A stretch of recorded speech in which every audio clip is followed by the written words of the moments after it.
because of the CPI IDFA thing, which can lower the efficiency of UA. The big, let's say, the games that are driven by big spenders are currently using the smart ones. I mean, are currently using a lot of these tricks to kind of lower artificially the CPI, which got to the point that not only they're running fake creatives, that are actually running creatives on the core that they actually added into the onboarding on the game, which leads you to the main monetization core. In this example, it's all forex. This is a no bullshit gaming show where we talk about games and their revenue in great detail, powered by our ad monetization, game design, and user acquisition triple threat expertise. Welcome to the 2.5 Gamers, the unfiltered truth served with a side of giggles. Let's not forget this is a 4 a.m. conference discussion vibe, so let's not take it too seriously. Tune in now and stay 2.5 steps ahead of the gaming industry. Hello, this is 2.5 Gamers special episode. As we going into the new year, there also comes some kind of a predictions for the year. So my name is Jakub Remiar. If you didn't notice, I'm the product guy of 2.5 Gamers. I'm mainly doing game design, and yeah, I will be talking today about product trends for mobile games in 2025. And yeah, there will be few of those, but some of those are kind of very intricate and I think specific that people don't really talk about. So yeah, let's get into it. Here we go. Yep. So hopefully I don't run out of enough Saruman pictures until we finish this. Anyway, let's start the show. So what are the product trends that we see in the current market? Adapting proven Steam games into mobile. So this has been an ongoing trend, but I think in the current environment, it's even more prevalent, or pretty much people are looking desperately for something that works without kind of researching it the hard way, meaning trial and error. And this has been, as said, ongoing for a long time, and now it's even more important. So the biggest example that we've seen last year would be, let's say, Supermarket Simulator. The whole store, mobile store is pretty much covered with a lot of these iterations of this game, let's say. But of course, for the first time, it was successful on Steam. And in the end, what we saw there, there was My Supermarket Simulator 3D by Game District, which really nailed it. I mean, the adaptation from PC into mobile after there were many iterations, but these guys really nailed it. We have a separate episode on the channel on this if you want to watch it. But this is basically what happens, that if you're fast enough to capture the trend, you know that the core already works, it's engaging. Like you see all the, very positive reviews on Steam, and the communities there, and people are engaging with it. It's getting organic virality and stuff like that. So you just need to adapt it properly, because you can't really just copy it immediately and not adjust to the mobile interface. Like we've seen the first clones there. I think the Crimson Melody guys that we covered again, like the first one, it was just not sustainable. Like, yeah, it captured 15 million downloads in the first month, but then kind of died off. This game is much more stronger, has bigger legs, much better progression, smooth UI. You see stuff that they even improved over the PC version. So yeah, this is the way to go to kind of capture the trend and iterate on it. Don't just copy it. A next example that we can talk about is pretty much Backpack Hero. Again, very iterative and unique gameplay that's been running on Steam, where you have this mouse character that is slowly filling his bag with different weapons that are pretty much acting as separate abilities. And then there's a lot of Tetris stuff pretty much baked into it, where you need to kind of make sure that you even have space for new weapons.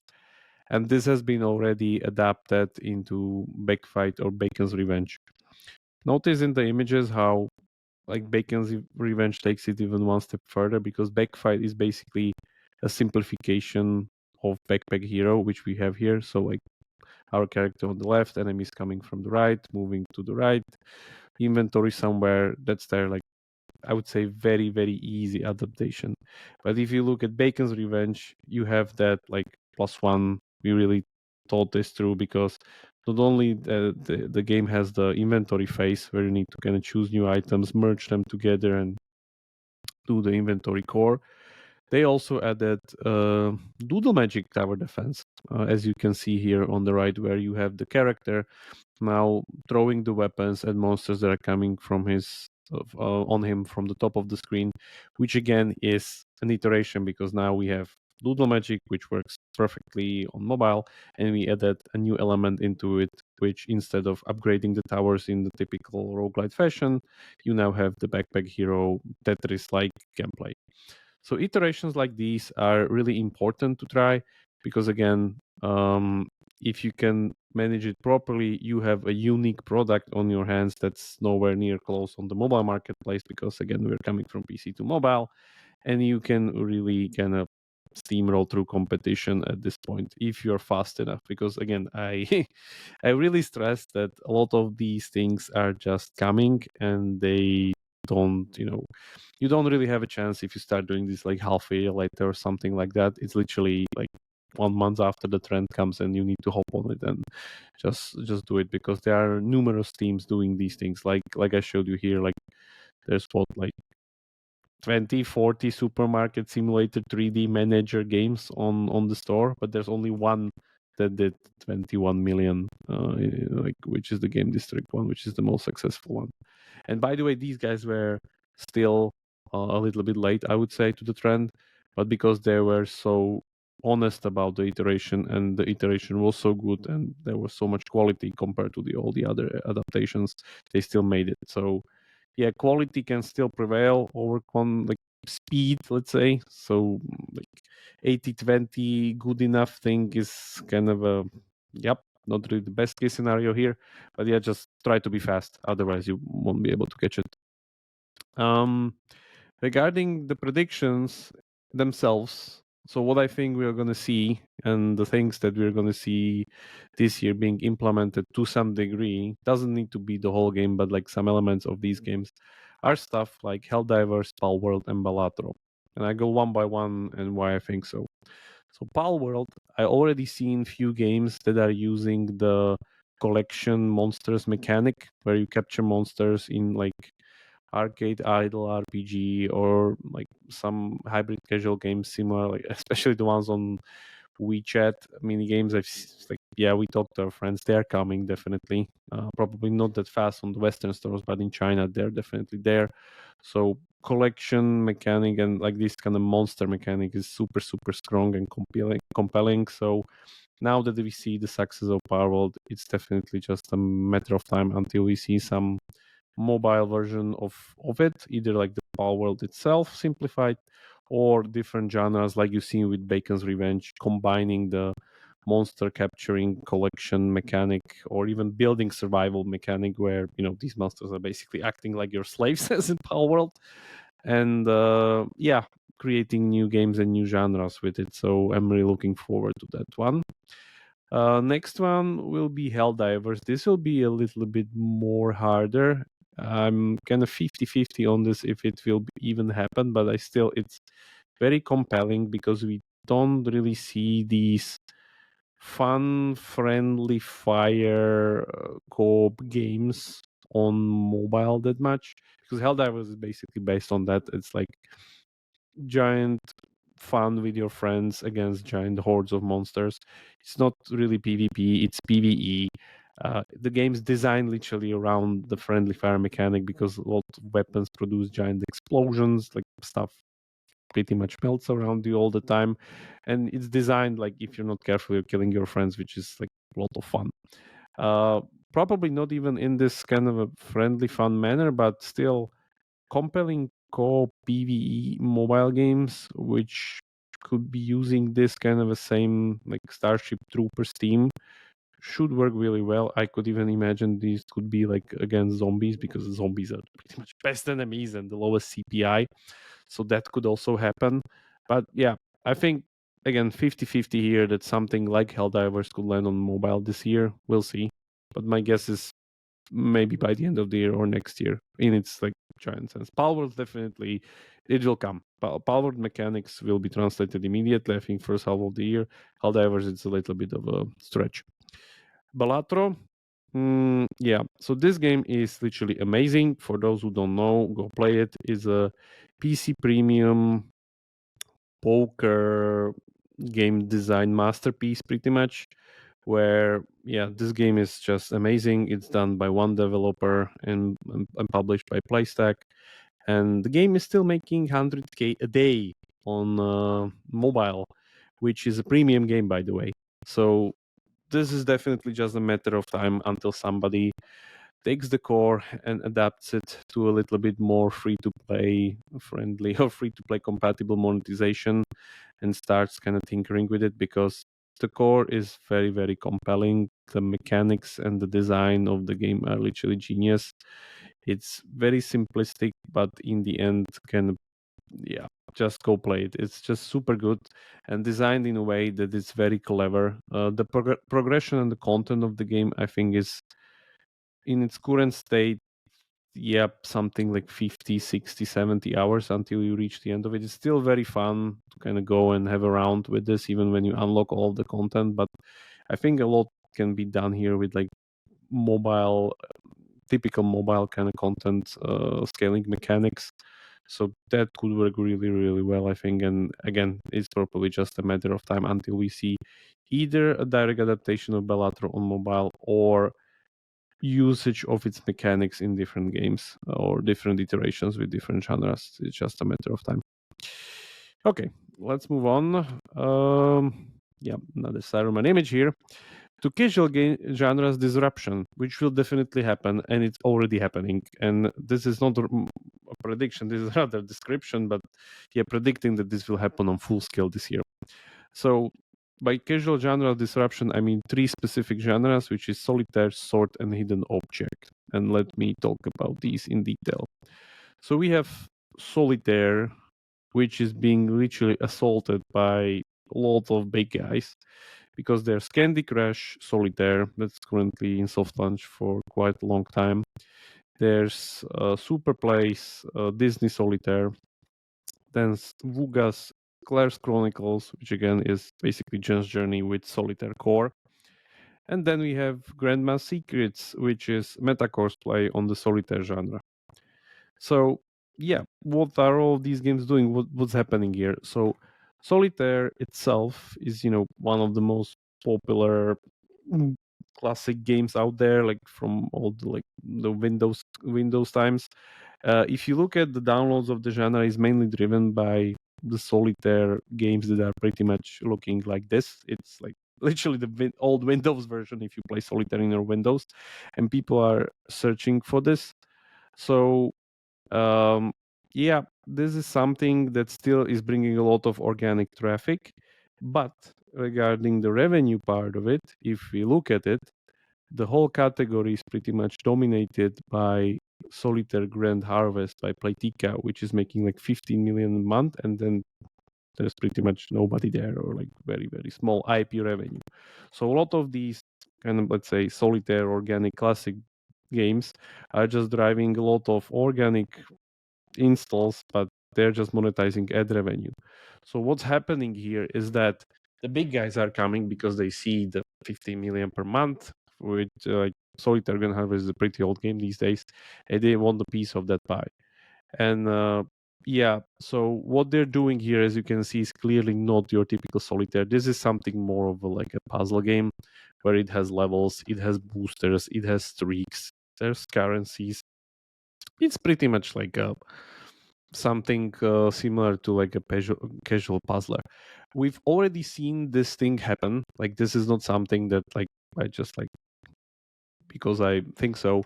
We already seen this with the domino genre. Domino genre, again, similar to Solitaire, is a classic board game that people search because they know it from their offline time, or pretty much when they were not interacting with computer but actual physical product. And you can see there's a lot of domino games on the market. But if you look at what's happening with the genre IP revenue, there's Domino Dreams, which is completely dominating it, because what's happening here, it's not domino by itself. It's again this puzzle casualized version, level based version of domino, where it uses some of the mechanics of domino, but it's definitely not domino. And similar to Solitaire, they just use the core mechanics of the board game and they put it into level saga, put it on the typical like renovation progression, and then we have boosters, we have moves, we have mechanics, and we have suddenly much more space to monetize. So, and the game, the Domino Dreams game is currently doing like 270k a day. So yeah, definitely works.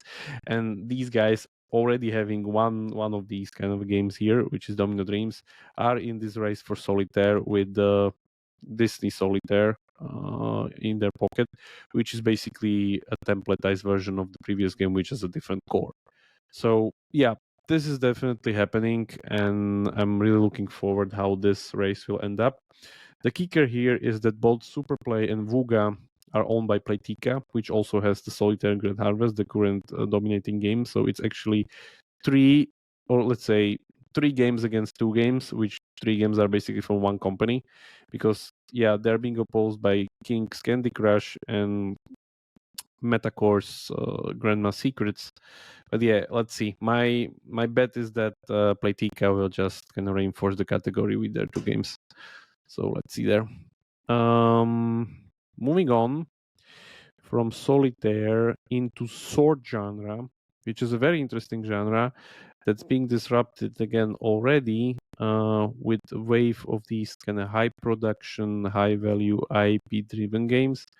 Again, most of these games are like, if you look at the downloads of the genre, sword genre is again water, sword, puzzle, there's color, wood, all of these kind of very simplistic sorting games where you either moving some kind of pieces or water or blocks between bottles and trying to put like all colors into one kind of a set and not break the level. That's that's the loose condition. But all of those are kind of low production, easy to do, completely ad driven stuff like that. So again, it's kind of similar situation to the Solitaire thing. Not that much organics, but still. And what's happening here again? There are new entries into the genre, specifically Grand Games Magic Sword, which also we covered in a separate episode on the channel, so you can watch that one, where you can see the difference here in the picture, like how big of a production jump it is compared to the one on the left and one on the right, where guys are pretty much applying the typical royal match kind of formula here, where I'm guessing that they will be having the full kind of live event stuff here, streak mechanics, IP monetization mainly, and high production values. The big thing that I've seen kind of playing into their cards, they have a very, very nice kind of algo within the game that tells you literally the moment when you break the level that you break the level, because those levels are not time based. And most of the sword games don't have this thing, which means that you can get very frustrated if you don't know that you already lost and you're still trying to kind of figure it out. So they have it done very, very well. They're kind of equivalent of +5 moves from Puzzler, which means that they offer you like one more bottle for 900 coins, which again kind of saves your level, because yeah, one more bottle is a lot in these things. So it's pretty much they increase the board for you to play through. And there already the second image from the left, you see there's a copycat of Magic Sword already. So yeah, these things are coming. The sword genre is definitely capable of doing IP revenue. It just takes a little bit of a different skill set than your usual kind of ad-driven organic game that we have there. Similar to Solitaire, as I said. Moving on, this is a little bit different prediction because we don't have like a category that's mainly driven strongly by organic games with low productions. Hidden object category is traditionally driven by Vuga, which means there's Journey's Journey, which is dominating the category, and all the other kind of hidden object games that are very hard to do, by the way, because they're like they're giant content treadmills because you need to create so much content within these old hidden object kind of loops where you need to have so much art to kind of go through and stuff like that. So yeah, the disruption here is a little bit different. So what's happening here, there's games like Triple Match City and Find the Cat, which is, by the way, the top game regarding downloads in the hidden object category, where you see the simplification already. So instead of us kind of looking completely on the image and trying to find only that one thing that the game requires us and it's being super hidden, these things are not that hidden that much. They're much more approachable and casual. You see there.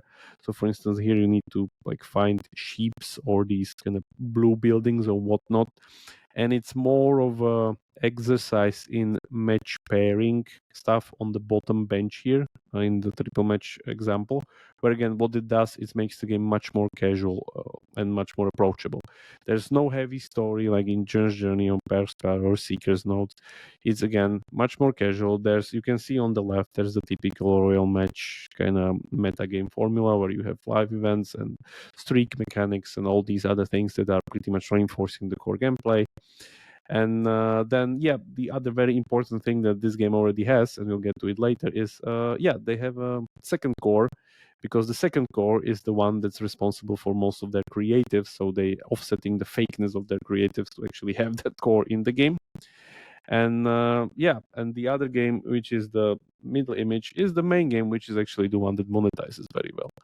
So yeah, these things are pretty much the new generation of hidden object games, even though they're not called hidden object, they're like in the match pair category. But for instance, Triple Match City are already doing 60K a day, so that's really something. Compared to something like Find the Cat, again, this is a similar setup. Again, you can see that why probably this is ad driven only, because as I said, the blue and white core just works much better in the creatives. These guys just have the blue and white core, which again is making them highly organic, highly ad driven, and so on and so forth.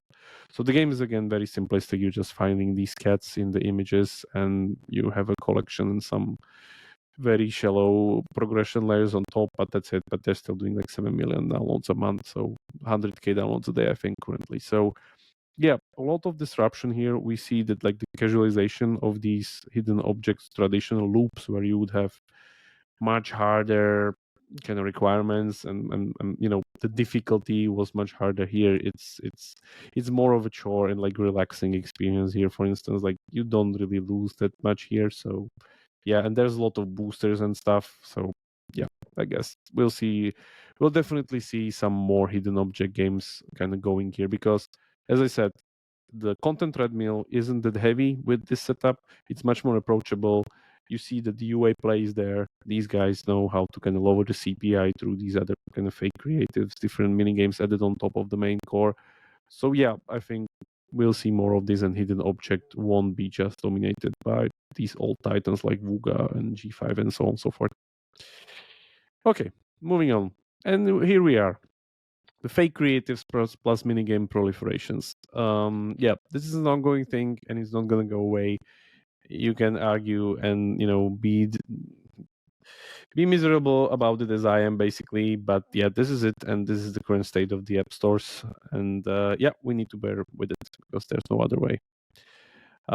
So what's been happening last few years is that, yeah, because of the CPI IDFA thing, which can lower the efficiency of UA, the big, let's say, the games that are driven by big spenders are currently using the smart ones. I mean, are currently using a lot of these tricks to kind of lower artificially the CPI, which got to the point that not only they're running fake creatives, that are actually running creatives on the core that they actually added into the onboarding on the game, which leads you to the main monetization core. In this example, it's all 4x, the main monetization core. But you can see here that those are pretty much 3 different games, because we have the Frozen City Idle game on the left, which is Whiteout Survival. We have the Top Heroes Rumble Heroes game in the middle, which is again another 4x. And then we have this like Gates runner scroller mechanic, which again is another 4x. So if we move to another image, you see that like everything leads to 4x basically. So in the end, it all ends up the same, which is the heavy monetization core of 4x itself, where you literally people are fighting against each other with their wallets. That's why it works so well, and because there's of course the mechanic of destruction of property. Whereas if you beat your opponent and you kill his soldiers and he doesn't have enough kind of hospital capacity or whatnot, he's literally losing kind of weeks of progress and a lot of money just by you kind of demolishing his progression. So yeah, which means that the economy is pretty much endless here. So these games just monetize super well if you know how to do them. Not saying that it's easy, it's definitely not easy. And the whole Forex genre is being dominated by Chinese players, except one, which is Core Warrior Total Battle. But yeah, you see that there's no other way, pretty much. And all the big Forex games are using this tactic, that they are using some kind of a different core onboarding. And don't get me wrong, those are not some kind of easy games that you can just you've seen it in the creative, it's some kind of playable. No, those are fully fledged games built on top of the Forex core. So here we have, again, on the left image we have Frozen City, in the middle image we have Rumble Heroes, which ends up being Top Heroes, and on the right, even though you have seen this kind of creative thing, this is still from the game. And the runner kind of shooter gates thing that they built there, it's something close to like AFK Arena, where like your heroes are still very important part of the gameplay, even onwards, like I mean weeks after installing the game. So it's not that easy that like yeah, we'll just build this playable whatever pin puzzle from Hero Wars. It's like those days are gone. You need to build literally 2 games in order to pull off this trick. And by proliferation, and I mean the prediction, we already see this being translated in different genres, not just Forex. So the biggest example is, of course, Royal Match, which is, they're very famous or infamous for their creatives, where you're burning the king, it's being saved before being splashed into acid or whatever stuff like that. Pretty much near that experience situation, those creatives works very well. But they actually put these into the game, whereas each 10 levels you have one of those core gameplays, like a second core. So you see there in the middle image, you are playing the main match 3 core. That's great, but then every 10 level, you are playing this like King's Nightmare, or how they call it. Usually it's like, oh, it's a dream. By the way, we completely switched a different game. Lots of puzzle games does this these days. Like all of the Gardenscapes games, by the way, Playrix games, Gardenscapes home games, and Fishdom, they have it not every 10th level, they have it every second level during onboarding. Every second level, there's a pin puzzle. Not this thing, the pin puzzle where you need to pull the pins to set up a stove or oven because people are freezing around and stuff like that. So Royal Match has this every 10th level, where again you play this funky level where it's not really difficult or something. It's just like, again, for you to not complain that you didn't see the king being killed by the spikes or lava or whatever. So it's there so you don't complain. And it's like, oh, really? It's as it's advertised. So, yeah. So this works. Royal Kingdom doesn't have that yet. They have those PvP levels, and they don't use those even in creatives. So I don't know what's happening there, but yeah, my guess is that if they don't pull off this trick, they probably won't be able to scale even to the half the size or even third of the size of Royal Match. If they don't get here. So as said, we see this being proliferated into different genre, not just Forex, not just casual. There's also this game, again, we covered it on the channel, Blossom Sword, is this nice kind of sorting game where, again, what's happening here, at some point, I think after level 30, they unlock a second core, because that second core works great in the creatives, which is the line match, the one that you see on the right. But the main core, as you see in the middle picture, is again sorting things and matching them. They're breaking, by the way, the main rule of sword genre here, where you can put flowers of different types into the same pot, which is, in my opinion, genius, because yeah, why not? It's just very calming and relaxing.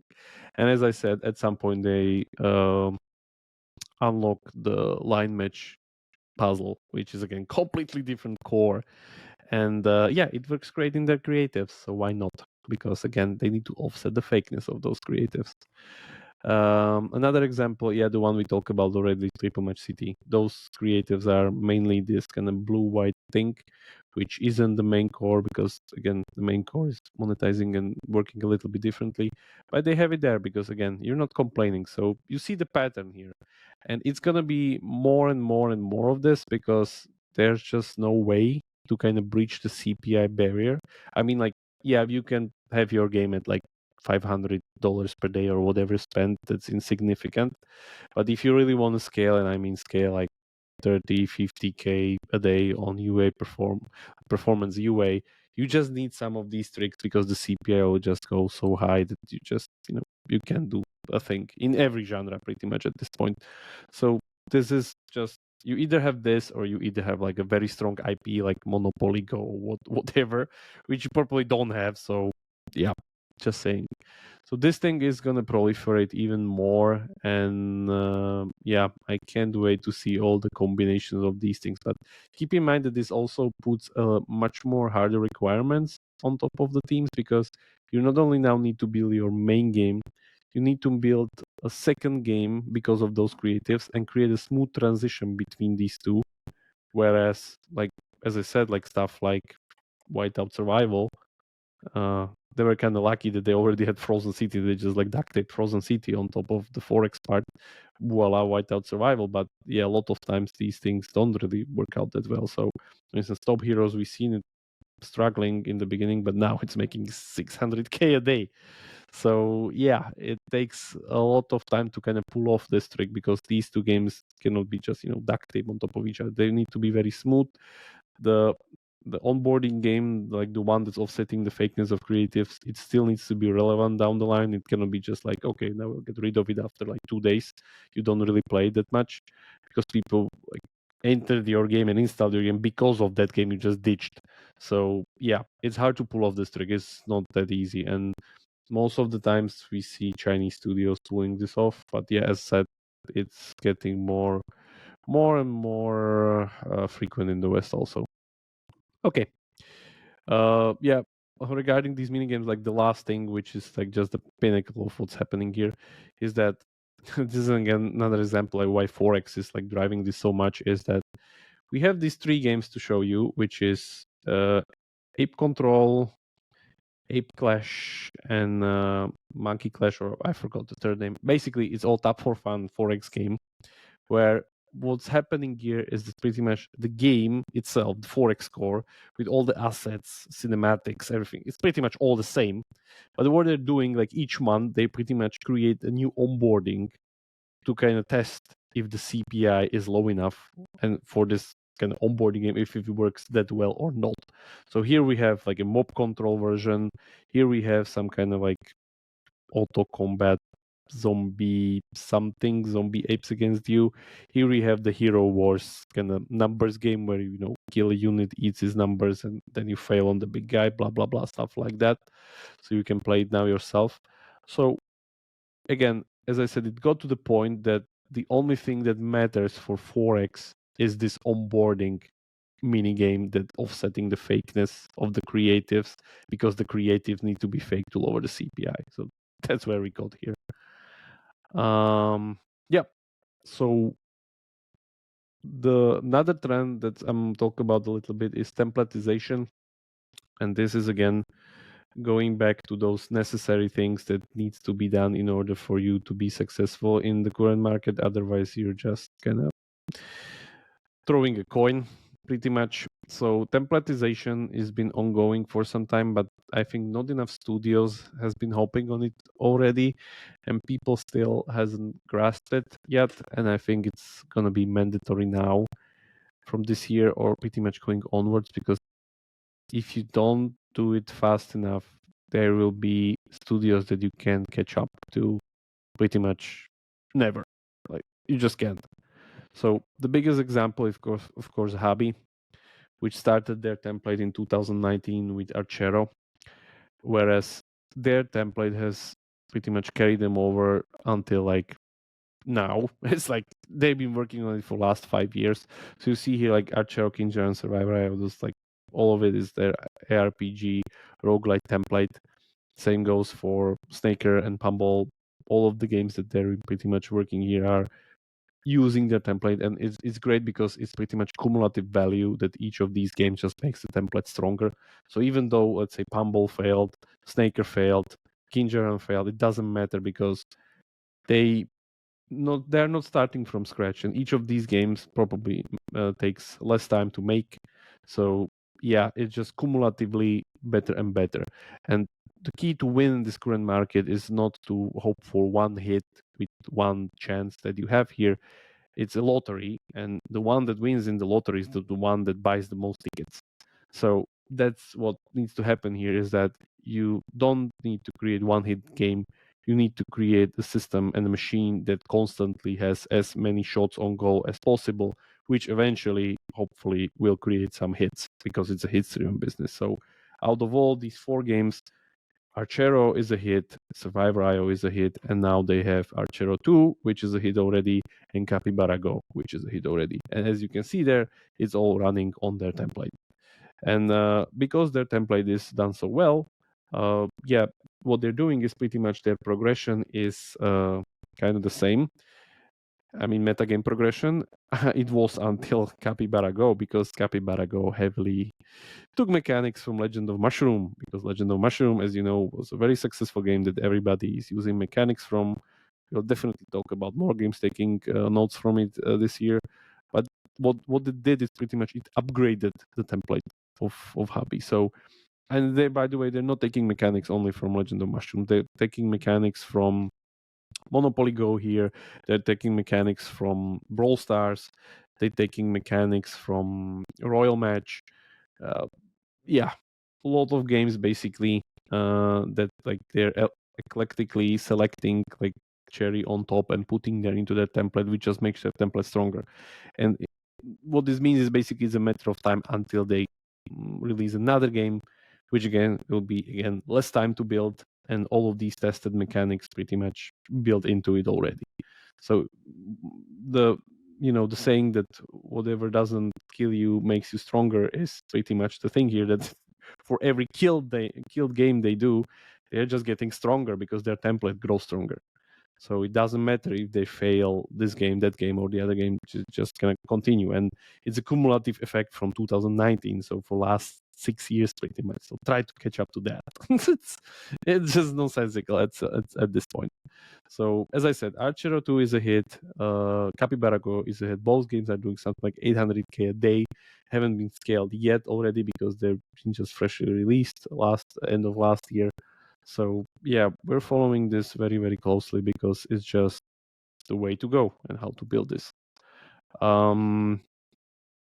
The other thing is, of course, MiHoYo. If you look at their games, they are also following their meta progression template. So what they're doing is that they're just changing the core. Whereas Genshin is an open world RPG, Honkai Star Rail is a turn-based, I would say, corridor-based squad RPG. And Zenless Zone Zero is a hack and slash, again, corridor-based RPG. So again, what this does is that it saves time. These guys, and I mean a lot of time, because they know how their progression behaves.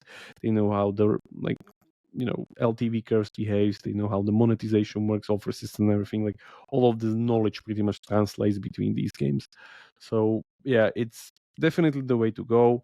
Don't get me wrong, there are also problems with this kind of approach, whereas it locks you into one genre, which can, on one hand, produce cannibalization, which is quite real for these guys, especially with their cores and their art and themes being so similar to each other. It's just like all anime gacha RPG.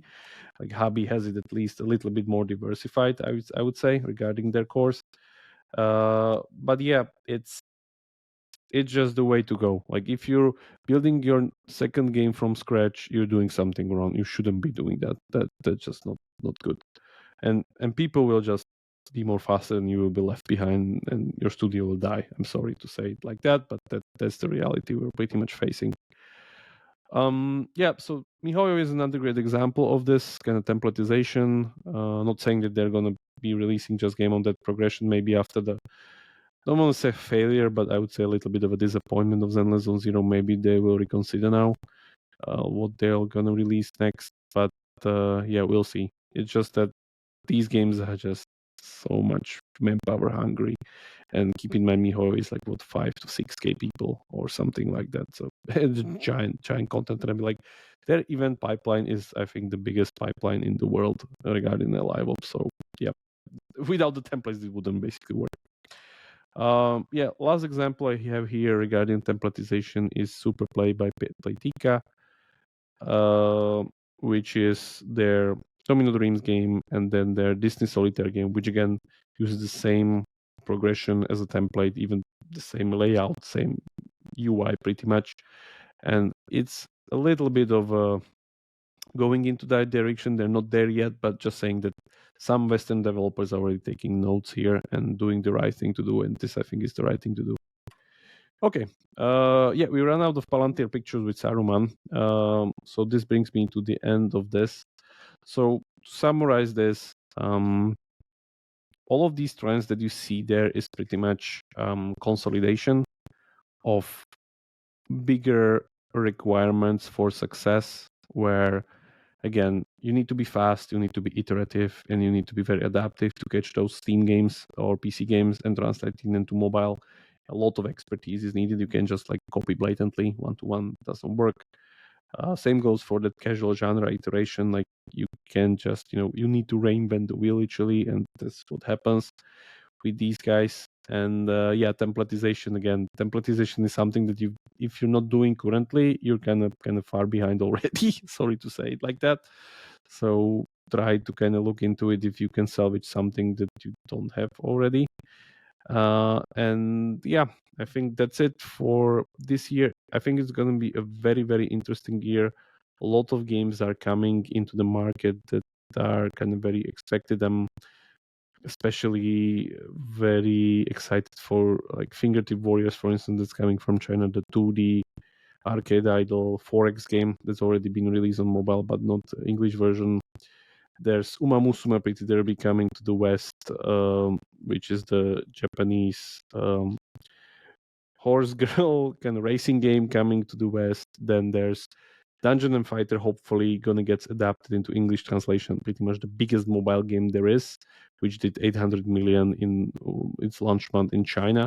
So can't wait to get the hands on that game. And yeah, I guess pretty exciting year. So yeah, that's it. Thank you very much. If you have any questions or suggestions, feel free to join our Slack channel. And yeah, see you in the next episode. Bye bye.